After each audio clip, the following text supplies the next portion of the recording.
The Cry of the Children.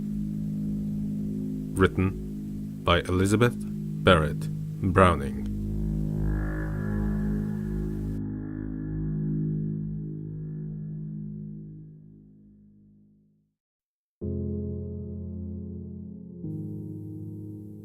Do you hear the children weeping, O my brothers, ere the sorrow comes with years? They are leaning their young heads against their mothers, and that cannot stop their tears. The young lambs are bleating in the meadows. The young birds are chirping in the nest. The young fawns are playing with the shadows. The young flowers are blowing toward the west. But the young children, oh my brothers, they are weeping bitterly. They are weeping in the playtime of the others, in the country of the free. Do you question the young children in the sorrow why their tears are falling so? The old man may weep for his tomorrow which is lost in long ago. The old tree is leafless in the forest. The old year is ending in the frost. The old wound, if stricken, is the sorest. The old hope is hardest to be lost. But the young children, oh my brothers, do you ask them why they stand weeping sore before the bosoms of their mothers in our happy fatherland? They look up with their pale and sunken faces, and their looks are sad to see. For the man's grief abhorrent draws and presses down the cheeks of infancy. Your old earth, they say, is very dreary. Our young feet, they say, are very weak. Few paces have we taken, yet are weary. Our grave rest is very far to seek. Ask the old why they weep and not the children, for the outside earth is cold. And we young ones stand without, in our bewildering, and the graves are for the old. True, say the children. It may happen that we die before our time. Little Alice died last year. Her grave is shapen like a snowball in the rime. We looked into the pit, prepared to take her. Was no room for any work in the close clay. From the sleep wherein she lieth, none will wake her, crying, "Get up, little Alice, it is dying." If you listen by that grave, in sun and shower, with your ear down, little Alice never cries. Could we see her face, but is sure we should not know her.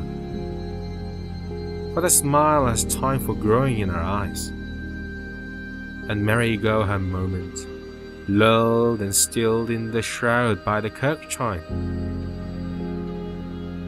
It is good when it happens, say the children, that we die before our time.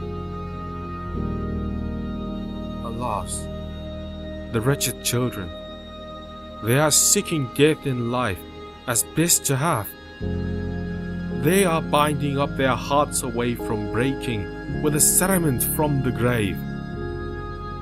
Go out, children, from the mine and from the city. Sing out, children, as the little thrushes do. Pluck your handfuls of the meadow cowslips pretty. Laugh aloud to feel your fingers let them through.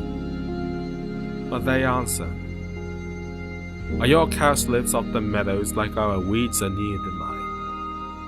Leave us quiet in the dark of the cold shadows from your pleasures fair and fine.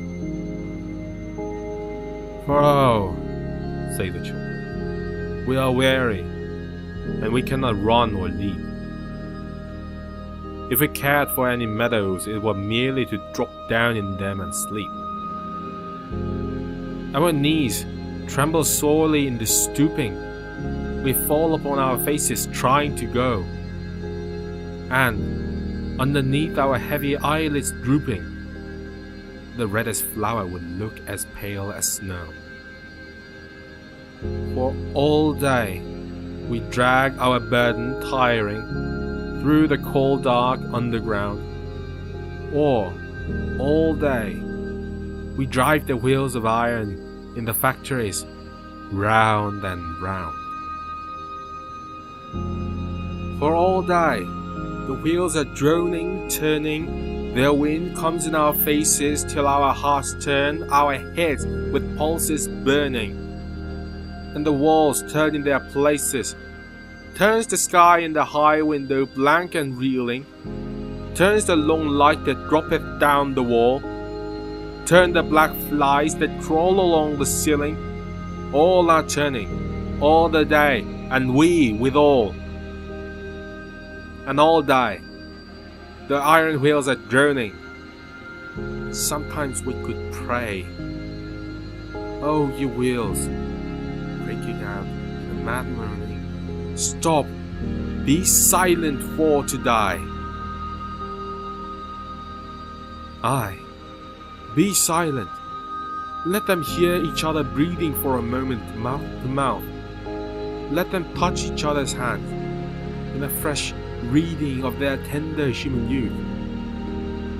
Let them feel that this cold metallic motion is not all the life God fashions or reveals. Let them prove their inward souls against the notion that they live in you or under you, O wheels. Still, all day, the iron wheels go onward, as if fate in each was stuck. And as children's souls, which God is calling sunward, spin on blindly in the dark.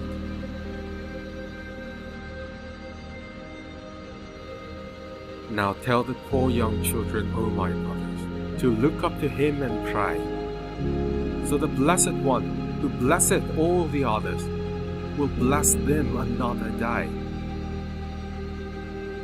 They answered, Who is God that He should hear us, while the rushing of the iron wheels is stirred? When we sob aloud, the human creatures near us pass by, hearing not, or answer not a word. And we hear not, for the wheels in there is sounding, strangers speaking at the door. Is it likely God, with angels singing round Him, hears our weeping anymore? 2 words indeed of praying we remember, and at midnight's hour of harm, Our Father, looking upward in the chamber, we say softly for a charm.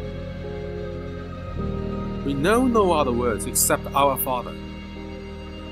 And we think that, in some pause of angel song, God may pluck them with His silent sweet together, and hold both within His right hand which is strong. Our Father, if He heard us, He will surely, for they call Him good and mild, answer, smiling down the steep world very purely, Come and rest with me, my child. But no, say the children, weeping fast. He is speechless as a stone. And they tell us of His image is the master who commands us to work on. Go to, say the children, up in heaven. Dark, wheel-like, turning clouds are all we find. Do not mock us.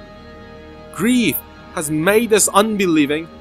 We look up for God, but tears have made us blind. Do you hear the children weeping and disproving, O my brothers, what ye preach? For God's possible is taught by His world's loving, and the children doubt of each. And well may the children weep before you, they are weary ere they run. They have never seen the sunshine nor the glory which is brighter than the sun. They know the grief of man without its wisdom. They sink in the despair without its calm, or slaves without the liberty in crystal, are martyrs by the pang without the palm, are worn as if with age, yet unretrievingly no dear remembrance keep, are orphans of the earthly love and heavenly. Let them weep, let them weep. They look up with their pale and sunken faces, and their look is dragged to see. For they think you see their angels in their places, with eyes meant for deity. How long, they say, how long, O cruel nation, will you stand to move the world on a child's heart, stifle down with a male to heal its palpitation, and tread onward to your throne amid the mart?